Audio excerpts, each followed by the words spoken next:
Kalau udah jauh gini nah. Dari masa jauh kan itu bisa kejadian kita keren. Mana dah? Kajipitin. Jangan terlalu pakai.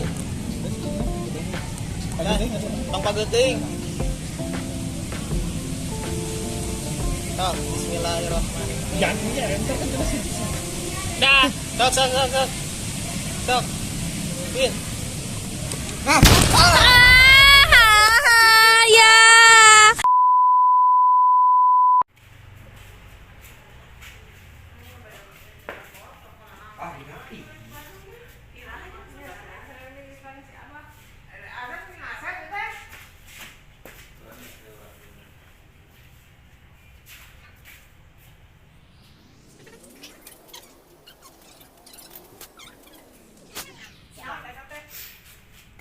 Apa tuh naon gagal? Soalnya itu bocor.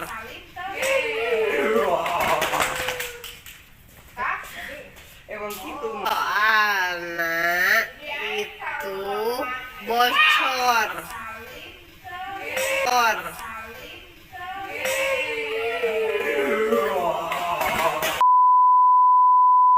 Semakin banyak soda kue yang dicampur dengan cuka dengan volume yang sama akan terbang lebih tinggi. Mengapa demikian? Karena gas CO menghasilkan lebih banyak, menjadi tekanan roket lebih besar. Pada percobaan kali ini, bahan yang digunakan sebagai propulsi adalah asam asetat atau cuka dengan nama senyawa CH3COOH dan soda kue dengan nama senyawa NaHCO. Reaksi antara soda kue dengan cuka akan menghasilkan garam asetat, air, dan gas. Mesin roket memiliki cara kerja yang mirip dengan mesin jet.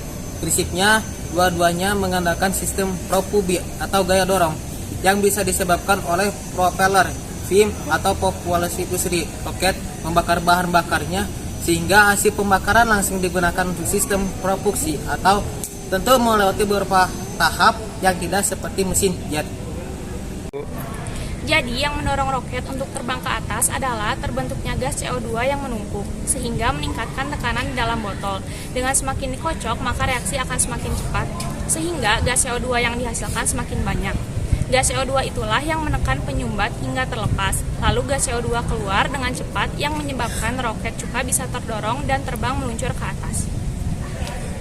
Adapun persamaan reaksi yang dihasilkan dalam percobaan ini adalah NaHCO3 solid plus CH3COOH aqueous akan menghasilkan H2O liquid plus CO2 gas. Gas CO yang terbentuk dapat dimanfaatkan dalam proses pembuatan roket sehingga roket pun meledak. Dari eksperimen yang telah kami lakukan, kami dapat menyimpulkan bahwa dari reaksi antara cuka dengan soda kue tersebut menghasilkan gas karbon dioksida atau CO2. Gas tersebut yang membuat roket cuka kami dapat meluncur ke atas. Hal itu juga berkaitan dengan hukum kekebalan momentum, di mana semburan cuka yang tercampur oleh baking soda akan menyebabkan roket bisa bergerak ke atas dengan kelajuan yang tinggi.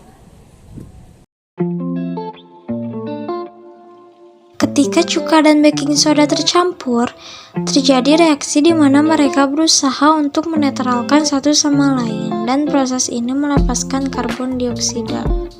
Yang bener.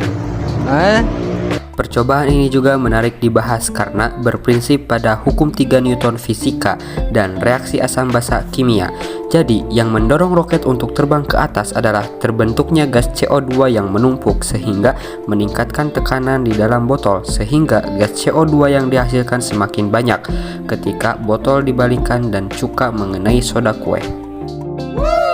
Gas CO2 itulah yang menekan penyumbat hingga terlepas, lalu gas CO2 keluar dengan cepat-cepat menyebabkan roket cuka bisa terdorong dan terbang atau meluncur ke atas.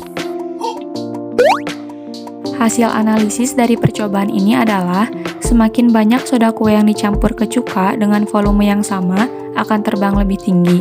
Mengapa demikian? Itu karena gas CO2 yang dihasilkan lebih banyak, yang mengakibatkan tekanan roket semakin besar pula.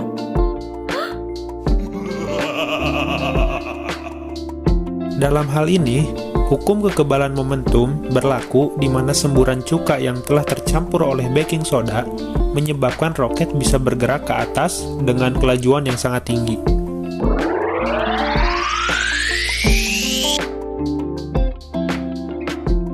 Sekian eksperimen dari kelompok kami. Terima kasih. Wassalamualaikum warahmatullahi wabarakatuh.